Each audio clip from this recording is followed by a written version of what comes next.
আজ থেকে শুরু হলো পশ্চিমবঙ্গ রাজ্য সরকারের নতুন প্রকল্প আমাদের পাড়া আমাদের সমাধান। প্রকল্পের কথা আগেই ঘোষণা করেন মুখ্যমন্ত্রী মমতা বন্দ্যোপাধ্যায়। 2026-এর নির্বাচনের আগে এই কর্মসূচিকে সফল করতে উঠে পড়ে লেগেছে রাজ্য সরকার।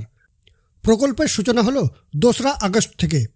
প্রতি 3টি বুথ নিয়ে একটি শিবিরের আয়োজন করা হবে, যেখানে সমস্যার কথা তুলে ধরবেন এলাকার মানুষ, আর যার সমাধান করবে রাজ্য সরকার। এদিন বালিজুড়ি পঞ্চায়েতের আমাদের পাড়া আমাদের সমাধান কর্মসূচিতে সমস্যার কথা তুলে ধরলেন স্থানীয় মানুষ।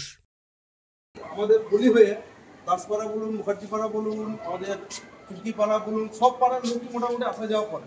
ঠিক আছে, পাশে পুকুর আছে, কোনো রাস্তার কোনো ব্যবস্থা নেই, খুবই কষ্ট আছে। আমরা নিজেরা বলছি একটু পরিষ্কার করে টেনে টুনে আবর্জনা ওই করে রাস্তাটাকে বাঁচিয়ে রেখে, ওইটা রাস্তাটা খুবই দরকার। চলার মতো আপনি যা বলেন সেটা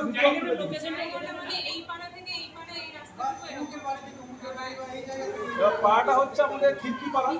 খিড়কি পাড়া থেকে আপনার বেরিয়ে যাবে।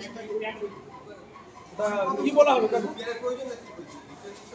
না, না রাস্তায় নেই একটু, মানে মানুষ চলাচলেরও অযোগ্য রাস্তা যাকে বলা হয়। আমাদের ঘরের রাস্তাটা হয়ে সোজা করছে, হ্যাঁ ওই রাস্তাটা হয়ে তো তোমরা সবাই আসা যাওয়া করছো। হ্যাঁ ওই রাস্তা দিয়ে বনকার দোকান সবাই যাচ্ছে, সবকিছু করছে, ওই রাস্তা দিয়ে মেন রোডে গিয়ে সবাই উঠছে। ওই রাস্তাটাতে কোনো ব্যবস্থাই হচ্ছে না বন্ধ।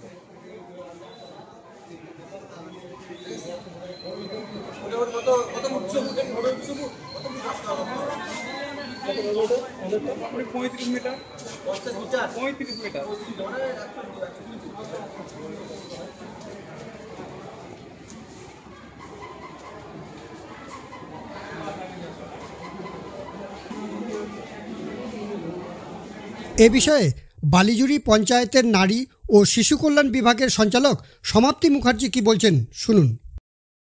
আজকে থেকে দিদির প্রকল্প আমাদের পাড়া আমাদের সমাধান শুরু হলো এই বালিজুড়ি 4 নম্বর বুথে, এবং আমরা বালিজুড়ি গ্রাম পঞ্চায়েত 4 নম্বর বুথে যে রাস্তাটা তুলে ধরা হলো আমরা সেটা নোট করে নিলাম।